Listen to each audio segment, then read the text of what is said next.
جی السلام علیکم ورحمۃ اللہ وبرکاتہ۔ مفتی صاحب، آپ سے ایک مسئلہ پوچھنا ہے۔ مسئلہ یہ ہے کہ اپنی بیٹی یا بیٹے کا غیر برادری میں رشتہ کرنا کیسا ہے؟ سنا یہ ہے کہ جب بیٹی یا بیٹے کا باہر کہیں رشتہ کریں تو کوف نہ ہونے کی وجہ سے نہیں ہوتا، تو کیا کوف ہونا ضروری ہے؟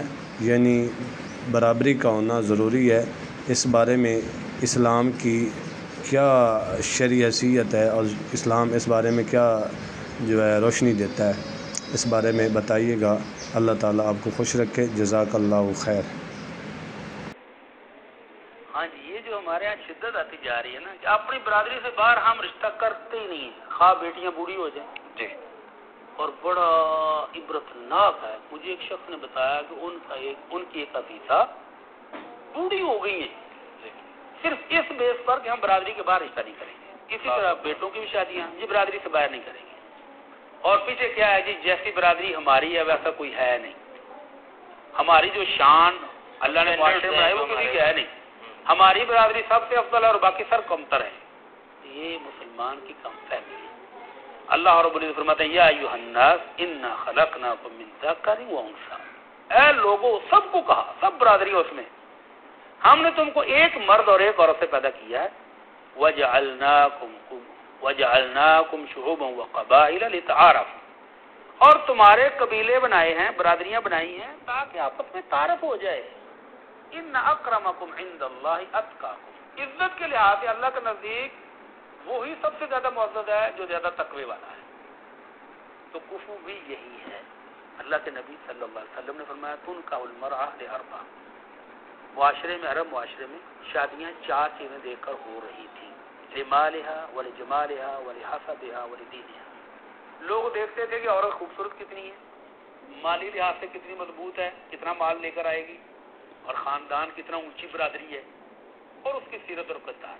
تو آپ نے یہ سارے معیار گرانے کے بعد کہا فاظفر بذات الدین تربت یداک، صحابی رسول سے کہا کہ میرے صحابی تیرے ہاتھ خاک آلود ہوں، یہ ڈانٹ کا ایک طریقہ ہے، ڈانٹ کا ایک انداز ہے کہ تیرا بھلا ہو جائے۔ ان تینوں چیزوں کو چھوڑ کر دین کو دیکھنا ہے، سیرت کو دیکھنا ہے، کردار کو دیکھنا ہے۔ تو اللہ اور اس کے رسول کے نزدیک جو کفو ہے وہ ہے دینداری، وہ ہے اسلام، وہ ہے سیرت، وہ ہے کردار۔ اور باقی یہ برادریاں جو ہم نے اپنے اوپر لازم کر لی ہیں یہ ظلم ہے۔ کچھ فقہا ہیں جنہوں نے یہ کہا کہ قریشی عورت کی شادی عام عربی سے بھی نہیں ہو سکتی، اور عربی عورت کی شادی اجمی سے نہیں ہو سکتی، اور اوپر والی برادری چھوٹی والی برادری سے شادی نہیں کر سکتی۔ تو یہ ساری بنیادیں اللہ کے رسول نے گرا دی ہیں، اور پھر عملاً بھی آپ نے کر کے دکھایا۔ عملاً کیسے کر کے دکھایا؟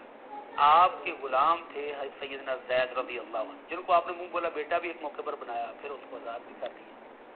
اس کی شادی قریش کی خاتون، قریش سب سے اعلیٰ خاندان شمار ہوتا ہے، تو آپ نے اس آزاد کردہ غلام اور منہ بولے بیٹے کی شادی آپ نے فاطمہ سے کی، اور وہ قریشی خاتون، اور پھر ان کے بیٹے اسامہ کی شادی وہ بھی ایک قریشی خاتون سے کی، اور بلال حبشی رضی اللہ تعالیٰ عنہ، چہرے مورے کے افریقی، سیاہ رنگ، گھنگرالے بال، بڑے بڑے ہونٹ، لیکن شان کیا ہے کہ جب چلتے ہیں تو رحمت عالم نے فرمایا صلی اللہ علیہ وسلم، بلال کون سا عمل کرتے ہو؟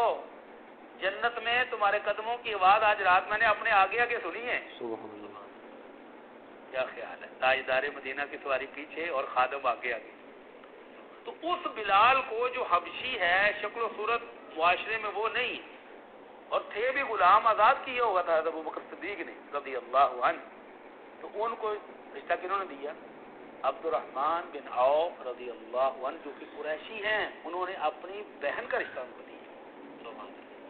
اور سالم ایک اور غلام تھے، ان کو حضرت ابو حذیفہ نے اپنی بھتیجی کا رشتہ دیا، اور وہ بھی قریشی خاتون ہے۔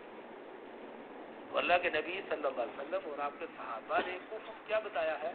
دینداری، سیرت، کردار، عمدہ اخلاق، اور باقی یہ برادریاں، یہ ذات پات، یہ سارا جو ہے نا، یہ اللہ کے رسول نے بالکل صاف کر دیا کہ اس کی بنیاد پر شادیاں نہیں ہوں گی، شادی دینداری کی بنیاد پر ہو، اور یہی کفر